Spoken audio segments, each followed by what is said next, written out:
Et c'est avec vous, Mickaël. On commence avec cette information. Le Rassemblement national a organisé une réunion de campagne pour les prochaines élections européennes. C'est en juin.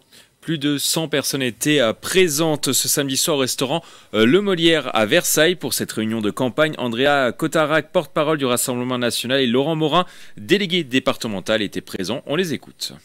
Il y a un enjeu à l'échelle nationale, puisque ce sera la seule élection nationale pour dire ce que l'on pense du bilan d'Emmanuel Macron. Ensuite, il n'y en aura plus jusqu'en 2027. Et bien évidemment, on a dans les Yvelines des cadres particulièrement conscients des enjeux. Pour nous, il s'agit de préparer l'alternance pour 2027. C'est une étape importante, une des dernières élections avant l'élection présidentielle de 2027. Et puis il s'agit aussi et surtout, pour parler de cette élection européenne, de s'opposer à toutes les politiques mortifères de l'Union européenne.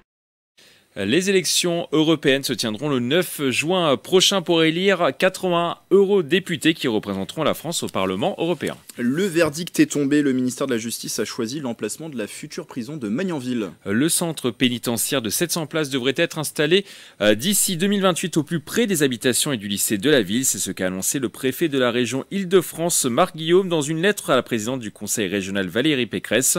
Selon les services de l'État, c'est l'emplacement qui perturbera le moins les parcelles agricoles. Une décision qui déplaît notamment au maire de la ville, Michel Lebouc, lors d'un conseil communautaire le 8 février dernier. Il a voté en faveur de l'opposition à la prison, tout comme 113 des 141 élus de la communauté urbaine Grand Paris Seine-et-Oise. Pour rappel, 2 sites avaient été proposés. Le premier se situait près des habitations et du lycée, tandis que le deuxième était à 200 mètres du quartier pavillonnaire au milieu des champs. Le lancement d'une enquête publique à présent jusqu'au 25 mars prochain. Les habitants sont amenés à se prononcer sur le projet de réaménagement du quartier de la Malmedonne. L'intersection de Coignères-Morpas et La Verrière, ce projet de réaménagement a notamment pour objectif de fluidifier le trafic sur la RN10 régulièrement saturée aux heures de pointe.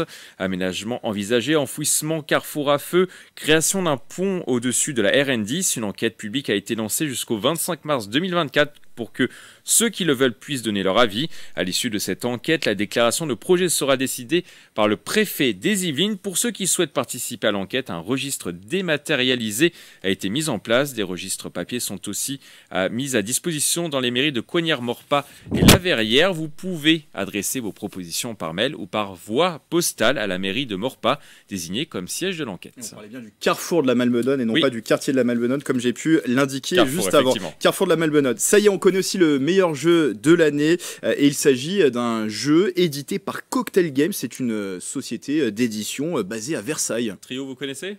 Trio de nom, oui. Trio a reçu en tout cas ce jeudi soir à Cannes le prix de l'As d'or dans la catégorie du jeu de l'année. Une victoire attendue depuis de longues années par Cocktail Games.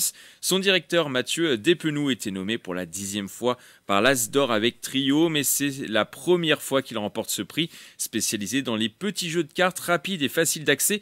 Cocktail Games avait déjà reçu le Spiel des Jahres, une récompense allemande en 2013 pour Anabi. On termine avec une autre bonne nouvelle. Samedi soir, l'Yvelinoise Adnae Engeng a conquis tous les jurés de The Voice lors des auditions à l'aveugle. Son interprétation de Voilà de Barbara Pravi a fait l'unanimité. Cette ancienne habitante de Poissy, aujourd'hui ingénieure naval au Mozambique, fait donc son entrée dans la compétition dans l'équipe de Big Flo et Oli. Prochain défi pour Adnae Engeng, les Battles qui seront diffusés en avril prochain. Très belle prestation. Très belle prestation, bravo à elle, merci Mickaël. Et n'oubliez pas le hashtag, et tout le monde s'est retourné, ça c'est important de le préciser. N'oubliez pas aussi le hashtag 78news si vous souhaitez nous partager sur les réseaux sociaux une actualité qui vous a marqué près de chez vous dans les Yvelines.